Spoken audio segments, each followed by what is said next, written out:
الراجل يسيبها وما يتجوزهاش الدنيا ما تقومش؟ مش عايزة تتجوزك ما تتجوزكش. إذا كانت بتخدعك وانت مبسوط خليك مخدوع. فيعني العملية واضحة زي الشمس يعني. فده بالنسبة للأخ أحمد. بالنسبة لأبو سالم،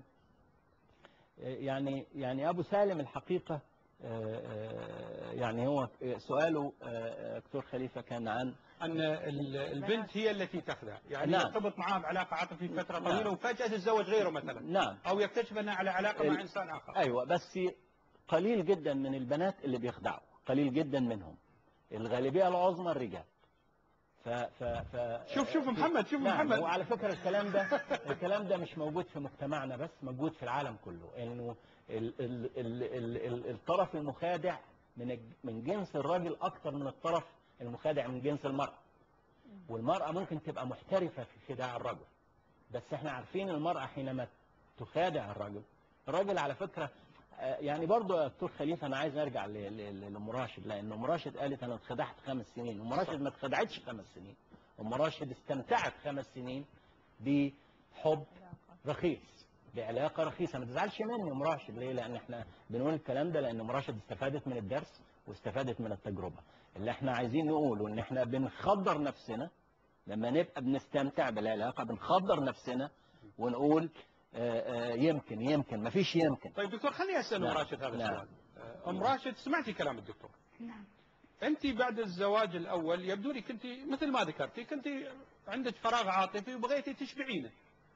نعم. لأن علاقة 4 سنوات مع رجل بالطريقة اللي وصفتيها حقيقة مش علاقة طبيعية في مجتمعاتنا.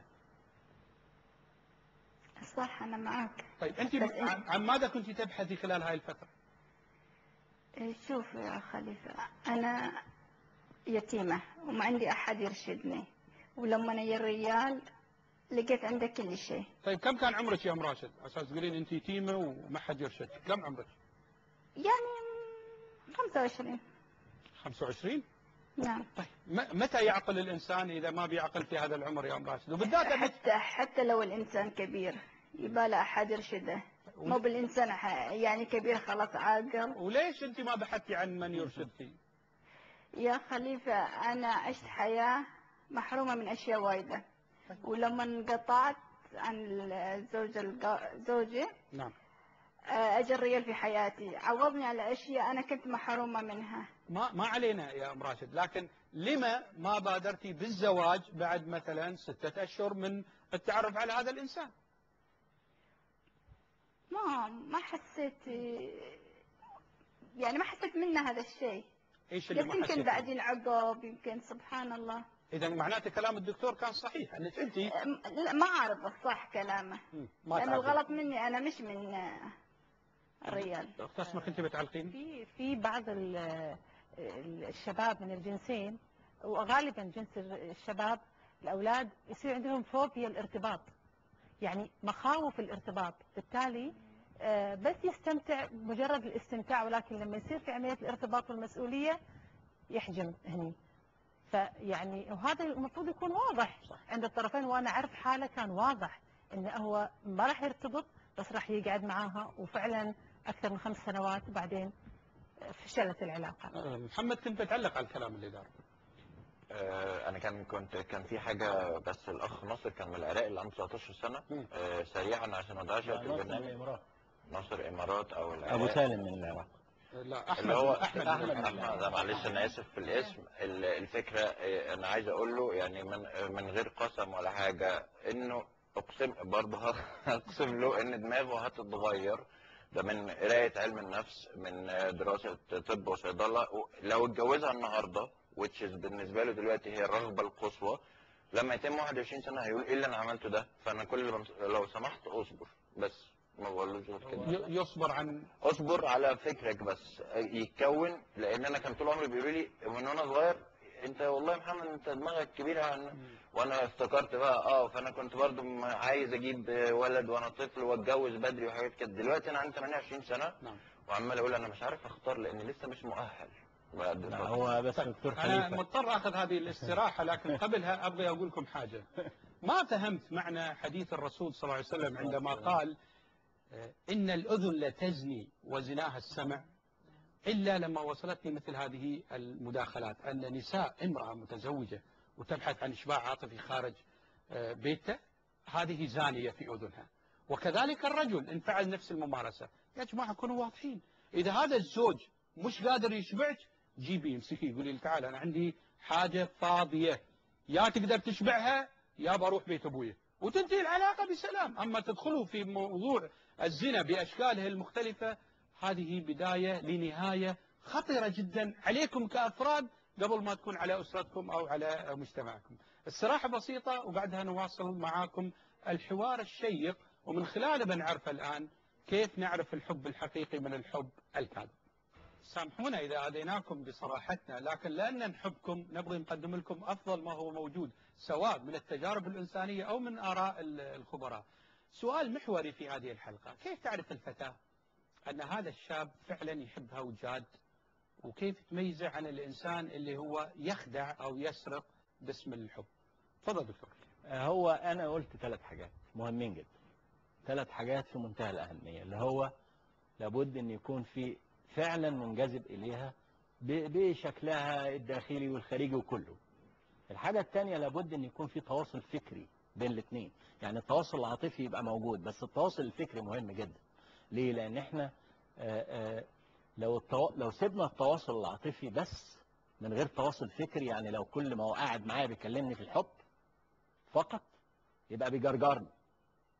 احنا بنتبسط من كلام الحب، انما لابد ان يكون في فكر وراء هذا الحب.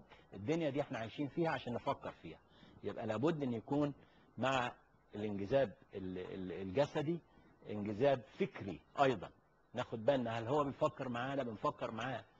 الحاجة الثالثة انه يبقى عنده استعداد للارتباط وملتزم بهذا الاستعداد. مهم جدا الحكاية دي، ولذلك انا دايما اقول ان الاتفاق يتم نهاية الطريق. احنا اخوانا بنركب طيارة عشان نروح القاهرة بنبقى عارفين احنا رايحين القاهرة.